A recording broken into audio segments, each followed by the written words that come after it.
গন্ধরাজ chicken বানানোর জন্য কয়েকটা গোটা লেগও নিয়েছি, আবার কয়েকটা লেগ পিসও করিয়ে নিয়েছি। এখানে আদা, রসুন, কাঁচা লঙ্কা, পেঁয়াজ একসাথে পেস্ট করে নিয়ে দিয়ে দিচ্ছি। গন্ধরাজ লেবুর জেস্ট দিয়ে দিচ্ছি। তো এটা জেস্টটা বানানোর সময় অবশ্যই দেখে নেবে যেন সাদা অংশটা না গ্রেট হয়ে যায়, তাহলে কিন্তু তেতো ভাব চলে আসতে পারে। এখানে দিয়ে দিচ্ছি গন্ধরাজ লেবুর রস বেশ খানিকটা, দিয়ে দিচ্ছি স্বাদ মতো লবণ, দিয়ে দিচ্ছি 4 থেকে 5 টেবিল চামচ মতো দই। খুব ভালোভাবে মশলা চিকেন একসাথে মাখিয়ে নিতে হবে। আমি এখানে 1 ঘন্টা মতো রাখবো। তোমাদের হাতে যদি সময় কম থাকে তোমরা আধ ঘন্টাও রাখতে পারো। দই, মশলা, চিকেন খুব ভালোভাবে হাত দিয়ে একটু চটকে চটকে মেখে নিয়েছি। এরপর এখন এটা 1 ঘন্টা রেস্টে রেখে দেবো। এখানে দিয়ে দিচ্ছি সামান্য একটু গরম মশলা গুঁড়ো। মশলাটা দেওয়ার পর আবার একটু ভালোভাবে মাখিয়ে নেব। তো এই গরমের দিনে রোদ গরমে ক্লান্তিতে একদমই মুখে রুচি থাকে না, তো সেক্ষেত্রে গরমে দুপুরে লাঞ্চে এরকমভাবে বানিয়ে দেখতেই পারো।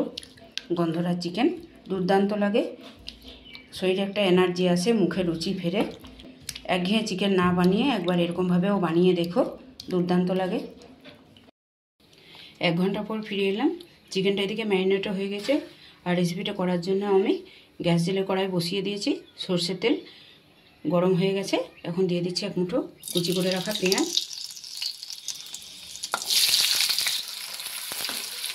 এখানে আমি সরষের তেলে করছি, তোমরা চাইলে সাদা তেলেও করতে পারো।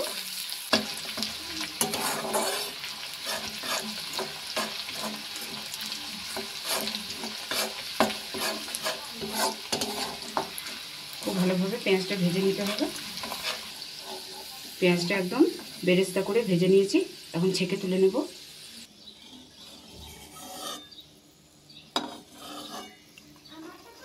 একটু খুন্তির সাহায্যে বেরেস্তাগুলো মেলে দেব। এখন দিয়ে দেব ম্যারিনেট করা চিকেনটা।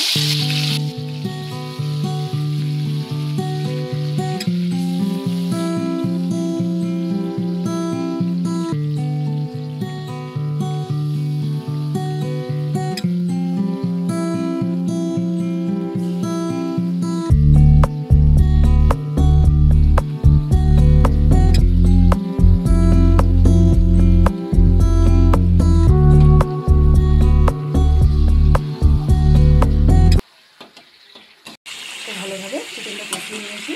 এখন বন্ধুরা যে যেমন গ্রেভি খাবে সেই অনুযায়ী জল দেবে। তো আমি মিক্সির বাটি ধোয়া জলটাই এখানে দিয়ে দিলাম।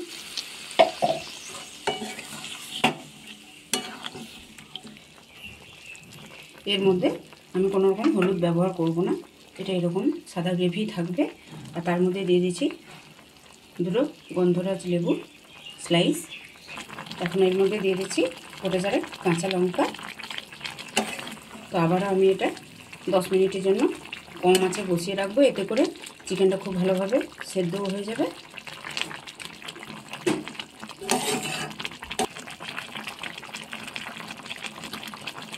এর মধ্যে যে বেরেস্তাটা আমি করে রেখেছিলাম সেটা ছড়িয়ে দিচ্ছি।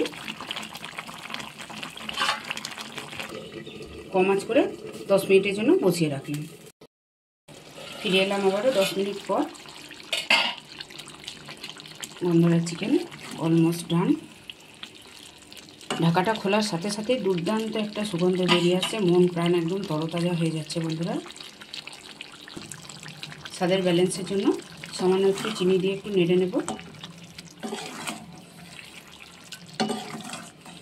তোমাদের যদি মনে হয় দই আর গন্ধরাজ লেবুর রসের ব্যালেন্সটা ঠিক আছে তাহলে সেক্ষেত্রে দেবে না। যদি দেখো যে একটু টক বেশি লাগছে সেক্ষেত্রে একটু চিনি অ্যাড করবে।